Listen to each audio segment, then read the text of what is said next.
Hello squad, it's your girl Nickie. Nagarutse muri video nguhaye ikaze muri video y'iki cyumweru.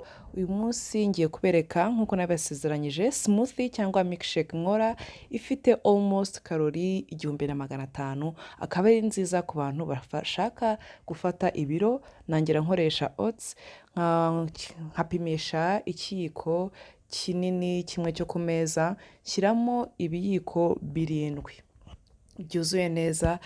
Nkoresha izi Oats za kwaka niba ari kwaka kuko nizo za kera tumenyereye. Izindi nagerageje everyday numva zifite gu iri bizarre, donc we wagerageza cyane ko everyday nayo nahindutse kuruta iyi ngiyi ukumva ko wayishobora. Nkoresha rero imineke ibiri ya goromisheri minini, igira kalori nyinshi. Donc twe icyo dushaka ni ugufata ibintu bifite kalori nyinshi kandi biri healthy, tugakora iyi drink ku buryo uyinywa ukaba uyinyweye yose ku munsi, ni ukuvuga ni nkaho waba uriye meals 3 ku munsi. Donc urumva ko iri strong. Narangiza imineke nkayimanyurira muri blender. Donc ushaka kuyishyiramo ari minini cyangwa se ukayikatakata uduce bitewe n'uko ubikunda. Byose ni preparation nagikonta kuko n'ubundi iyo bigeze muri blender byose irabisya ikabigira umwe.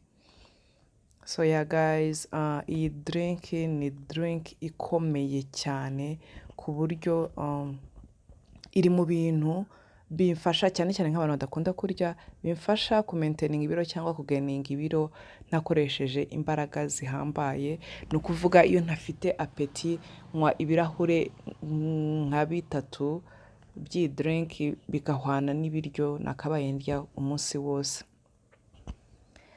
So imineke nkayimanyuriramo yose, narangiza nkashyiramo amata dushyiramo whole milk kuko whole milk niyo igira kalori nyinshi. Abantu bafata low fat nta kalori igira, donc umuntu ushaka kubyibuha whole milk niyo mata agomba gukoresha. Donc aka gasashe kaba karimo 500 ml. Donc ndagenda nandika kalori kuri buri product kugira ngo muze kumfasha kubibara kuko ngenda nabibaze tugeze at the end of the video. Donc smoothie yacu iri ready. Narangiza rero agashashi kose nkakamariramo uko kakabaye ku buryo n'agatonyanga gasigaramo. So yeah, icyaka rero dushyiramo ni peanut butter. Wakoresha iyo ariyo yose, brand yayo yose ukunda. Njyewe ibikoresho byose mukiramo mbigura muri Simba, ariko muri alimentation zari zose peanut butter ziba zirimo.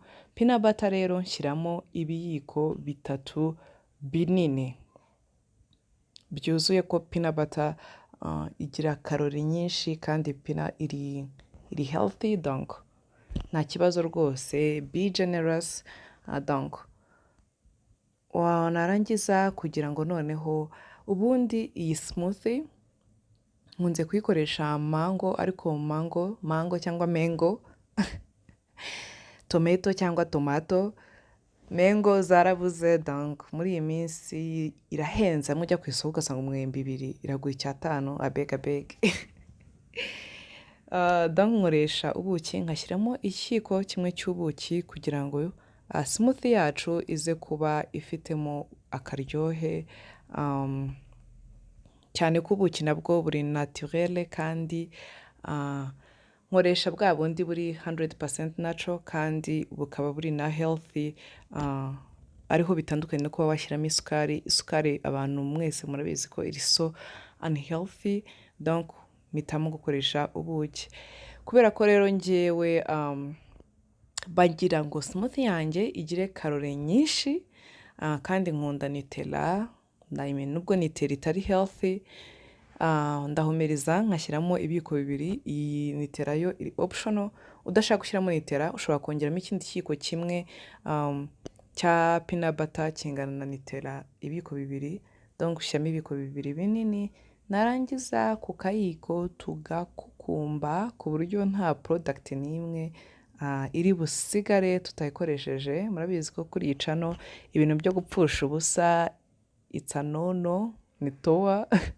Narangiza kugira ngo byibura smoothie yacu ize kuba irimo amazi, nkashyiramo amaglaçon 4 cyangwa 5 bitewe n'uko numva mfite inyota.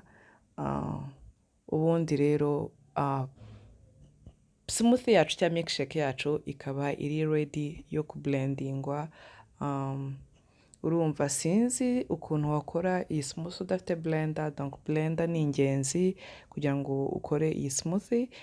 Donc nkayiblendinga byibura nk'iminota 3, nkabanza mu kambere, narangiza nkaza gushyira mu kanyuma kugira ngo noneho nyisi yose icagagoyeke ku buryo nta tuntu tuza gusigaramo imbere.